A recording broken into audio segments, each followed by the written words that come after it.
Welcome back to Humbucker Soup. This is Sid, and today I'm talking to you about 5 ways that you can resolve back to the 1 chord.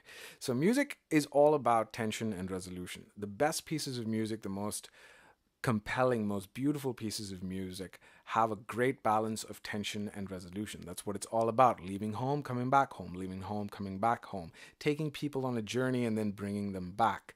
So this is what a great piece of music does. So let's talk about a few tools that songwriters and composers have been using for ages. Starting with number 1, the most common one is the 5-1 resolution. So let's take the key of C major today. We're in the key of C major. The 5 chord in the C major is a G7 chord. Now, the reason it's so effective at taking you back to the 1 chord is because there is a tritone hidden or embedded in that 5 chord, and that tritone exists between the flat 7 and the 3. So it's a very unpleasant sounding interval, has a lot of tension in it. So when that resolves to the 1, what's actually happening is that tritone is resolving in opposite directions. So that flat 7 is moving down half a step, and that major third is moving up half a step. And that contrary motion is what creates that resolution. So you see that? That's G7 to the C. And it has that feeling of coming back home and now all is well. The second one is 2-5-1. So you're just stretching that out a little bit. The 2 in the key of C is a D minor. So today we're going to be using a D minor 7.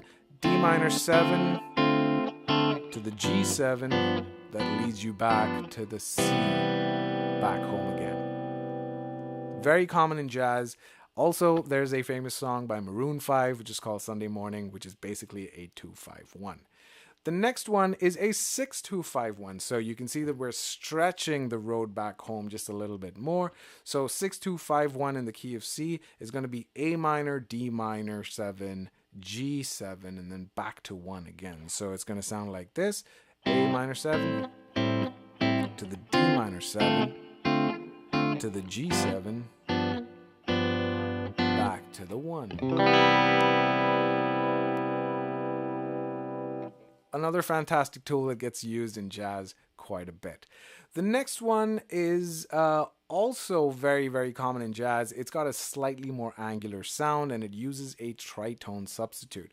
What that means essentially is that you have a 2-5-1, which is D minor, G7, and then a C major 7. But instead of the G7, you're going to substitute that G7 for a tritone above it. So a tritone above the G7 is a D flat 7, right? So this is a G7, and a tritone above it is a D flat 7. So instead of a G7, we're going to be going to the D flat 7. That's the only thing, that's the only variation over here. So we're going to start off on a D minor 7. 1, 2, 3, substitute, back to the 1. It's got a slightly more angular sound. It's an acquired taste, but it has its place in music. So feel free to experiment with it and make some interesting music.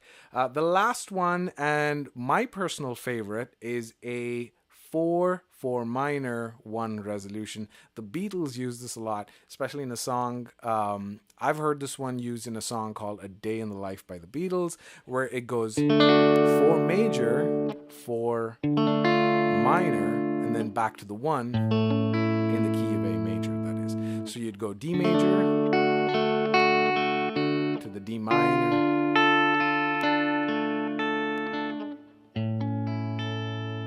has a very bittersweet kind of melancholic quality to it. I personally love it, and I use it in my songwriting as well. I hope that helps. I'll see you guys in the next one. Take it easy. Bye-bye.